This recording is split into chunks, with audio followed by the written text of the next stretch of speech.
मध्ये स्वागत करते।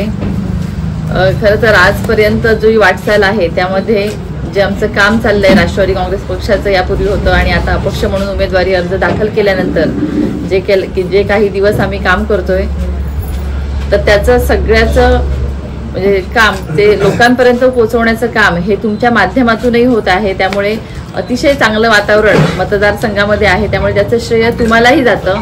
त्यामुळे सर्वप्रथम सर्व पत्रकार बांधवांचं मी मनापासून आभार व्यक्त करते।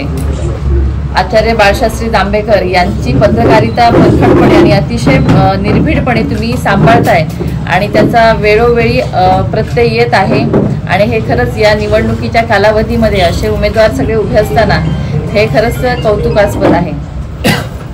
आज पत्रकार परिषद बोलवण्याचं कारण म्हणजे खरं तर जाहीरनामा प्रकाशन करायचं होतं आणि गेले काही दिवस जो प्रचाराचा झंझावात आमचा चालू आहे माझ्या सर्व सहकाऱ्यांबरोबर तो अतिशय चांगल्या पद्धतीने चाललेला आहे। जवळपास कालपर्यंत 148 गावांमध्ये गेल्या 3 तारखेपासून पोहोचलेलो आहोत आणि चांगला प्रतिसाद गावागावामध्ये आहे। महिला भगिनींमध्ये अतिशय चांगला प्रतिसाद आहे। सगळेजण सांगतात की तुम्ही भिया नको, आम्ही तुमच्या पाठीशी असो। हे वाक्य अतिशय प्रेरणा देणारं आणि आधार देणारं आहे आणि सगळीकडे चांगलं वातावरण आहे। तुम्हाला वेळोवेळी तुम्ही पाहतच असता, तुम्ही बघत असता, तुम्हाला सगळं माहिती आहे, सांगायची गरज नाही, पण हे पत्रकार परिषद सांगणं पण गरजेचं आहे कारण ते लोकांपर्यंत पोहोचलं पाहिजे, त्यामुळे सांगते।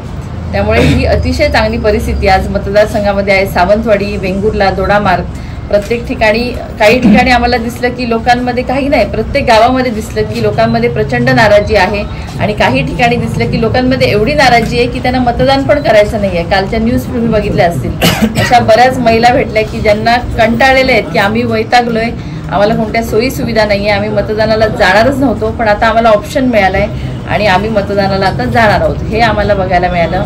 शेतकरी बांधवांच्या समस्या ह्या सगळ्या वर्षानुवर्ष त्याच आहेत।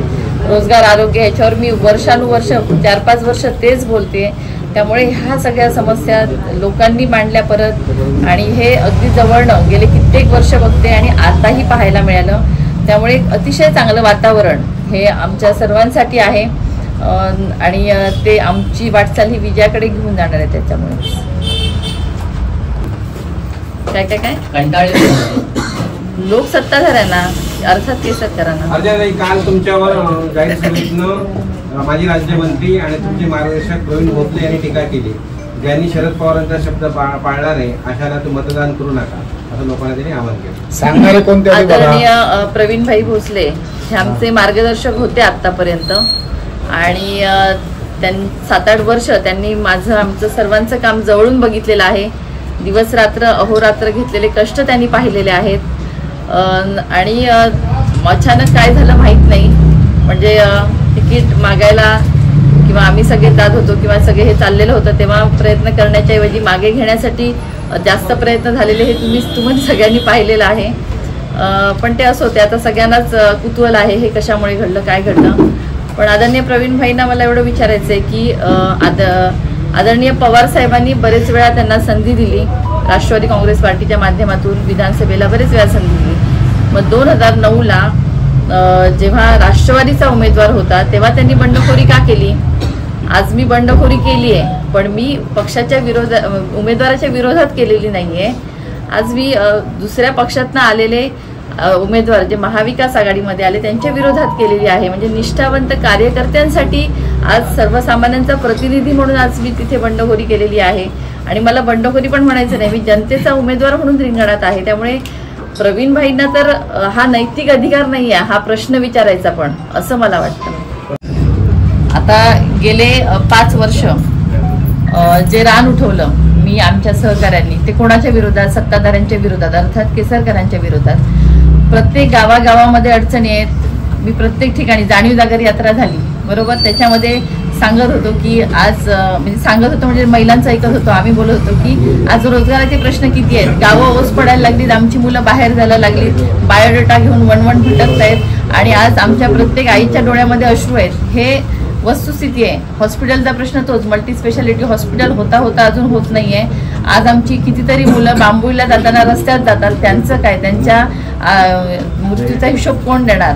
आज आपले रस्ते, पाणी, वीज काय परिस्थिती आहे. वाड्या वस्त्यांवर मी बघते 5-5 किलोमीटर लोक चालत जात आहेत. अक्षरशः रडत होती काल महिला तिथे, मी गेलेले तिथे पडवे, माझगाव वगैरे त्या भागात तुम्ही जाऊन आला असाल तर बघा, ते आरोस वगैरे तिकडे त्या भागामध्ये वाड्यांमध्ये भयानक परिस्थिती आहे. 3-3 दिवस पाणी नसतं. त्याच्यानंतर शाळा कोसळत आहेत. तुम्ही बघितलं शाळामध्ये छप्पर कोसळत आहेत. सावंतवाडीतलं शाळेचं छप्पर कोसळलं, पालच्या शाळेचं छप्पर कोसळलं. त्यामुळे हे दुर्दैव आहे. आमची मुलं एवढी हुशार आहेत, ते मेरिटमध्ये आहेत, पण आज त्यांना सुरक्षित इमारती सुद्धा देता येत नाहीत. आपल्याला कम्प्युटर्स असतात, जाऊन बघितलं तर सगळेच्या सगळे बंद आहेत. एकही कम्प्युटर ना मेंटेनन्स, त्याचं काही म्हणजे प्रत्येक ठिकाणी अडचणी आहेत. आज आमच्या रेल्वे टर्मिनसचा विषय काय तुम्हाला माहिती आहे की रेल्वे पूर्वी 15 थांबायचे, आता 7-8 वर आलेले आहेत. ते कोण सुरू करणार. बस स्टॉपचा काय प्रश्न आहे. ह्या सगळ्याच्या विरोधात जो जागर केला तो कोणाच्या विरोधात होता, हा सत्ताधाऱ्यांच्या विरोधात होता. फक्त आता हे सगळेजण म्हणतात तो अर्वाच्य भाषेत नव्हता, तो संविधानिक भाषेत होता. त्यामुळे अर्वाच्य भाषा बोलणं सगळ्यांना वाटतं टीका करत नाही केसरकरांवर, पण ही टीका नाही तर काय. हे सगळं फेल्युअर कोणाचं आहे. हे सगळं तुम्ही आज मतदारसंघामध्ये जे एवढ्या गोष्टी आहेत, वाईट म्हणजे समस्या आहेत, याचं फेल्युअर हे सत्ताधाऱ्यांचं आहे, अर्थात केसरकरांचं आहे. त्यामुळे ही टीका त्यांच्यावरच होती. फक्त सगळ्यांना माहित होतं ही काय तेलींवर टीका नव्हती, ही प्रवीण भोसलेंवर नव्हती की अजून कोणावर नव्हती.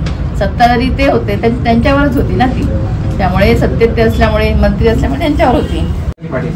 तुम्हाला सगळ्यांना हे माहिती आहे जनशक्ती ही आपल्या पाठीशी आहे. जेव्हा फॉर्म भरताना जे वातावरण होतं आणि जे तुम्हीच सांगितलं की एवढं रडताना किंवा एवढं भावनिक होताना कुठल्या व्यक्तीसाठी आम्ही कधी बघितलं नाही. तुम्ही पत्रकारिता अतिशय निर्भीडपणे करताना मग अशीच बोलले, तर तुम्ही स्पष्ट हे बोललात. आणि ते वातावरण इतकं चांगलं आहे की सगळी जनशक्ती ही आपल्या पाठीशी आहे आणि धनशक्ती समोर आहे तुम्ही बोलताय, आणि त्याचा वापर सुरू झालेला आहे. पण आपला कोकण सावंतवाडी विधानसभा मतदारसंघ हा वेगळा आहे, एक विचारांचा वारसा आहे, धनशक्तीच्या पुढे झुकणारा नाहीये. त्यामुळे इथे जनशक्तीचा विजय होणार आहे, धनशक्तीला जास्त वाव मिळणार नाहीये. आणि जे समोर 3 उभे आहेत ते सत्ताधारी होते, बरोबर ना. त्यामुळे त्यांच्याकडे धनशक्ती मोठ्या प्रमाणात आहे. सगळे सत्ताधारी होते. एकटी मीच तसं बघायला गेलं तर महाविकास आघाडी म्हणून मी एकटीच आहे आता, बाकी सगळे सत्ताधारी होते. सगळ्यांकडे धनशक्ती आहे, पण लोकांमध्ये प्रचंड नाराजी आहे. एकालाही हिंमत नाहीये की गावागावामध्ये जावं म्हणून.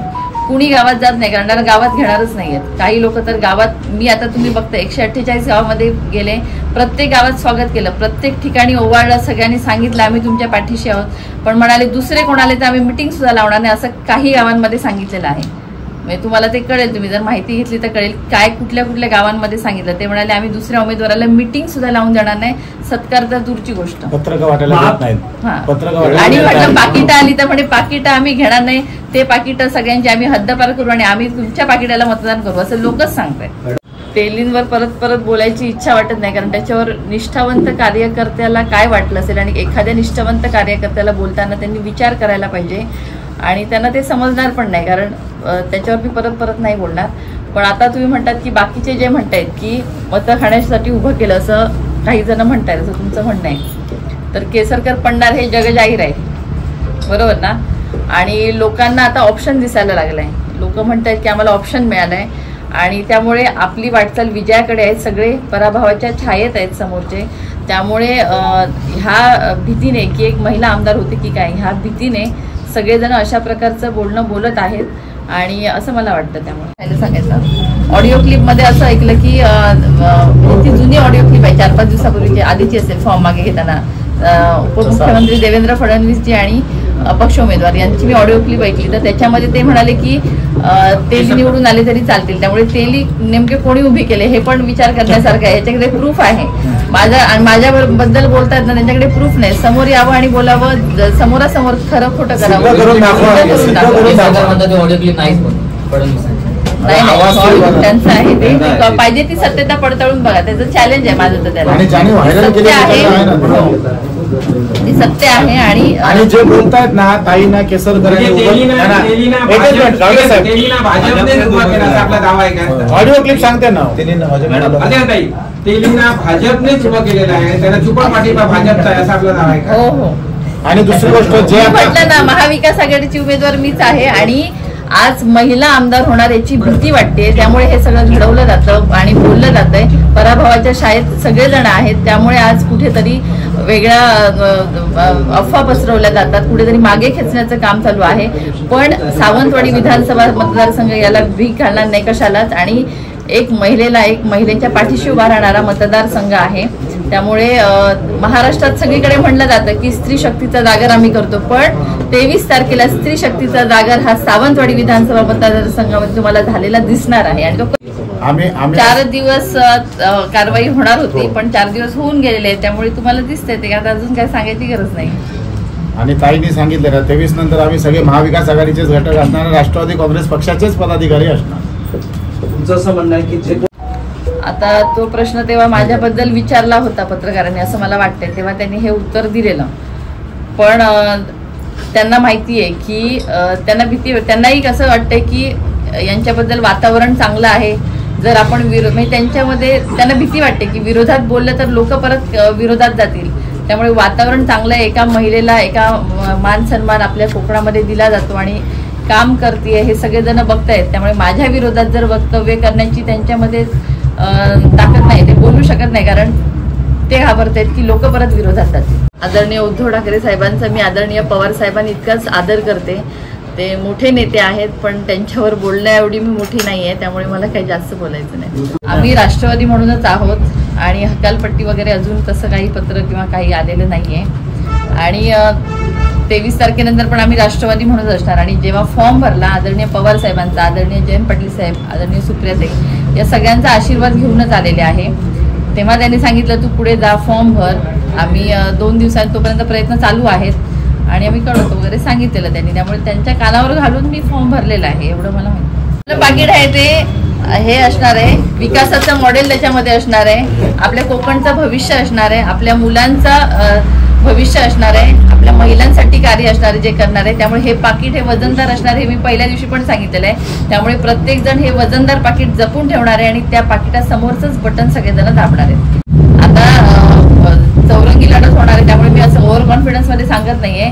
चुरशीची लढत होणार आहे, 100% चुरशीची लढत होणार आहे, पण विजय आपला होणार आहे. त्याच्यावर विषय काय झालं सांगते. आता आपले रील्स, आपले फोटोज, व्हिडिओज हे जे आपण सगळीकडे जातात ते महिलांना आवडीने ठेवतात ना, त्यांना वाटतं छान काम करतायत, त्यामुळे महिला स्टेटसला ठेवतात आणि ठेवल्यानंतर त्या महिलांना धमकावलं जातं. हे काल मला काही महिलांनी सांगितलं, तुमचे स्टेटस ठेवल्यावर आम्हाला सांगितलं जातं तुमची काही उमेदची पदं असतील, कोणाची काही पदं असतील ती आम्ही काढून घेऊ.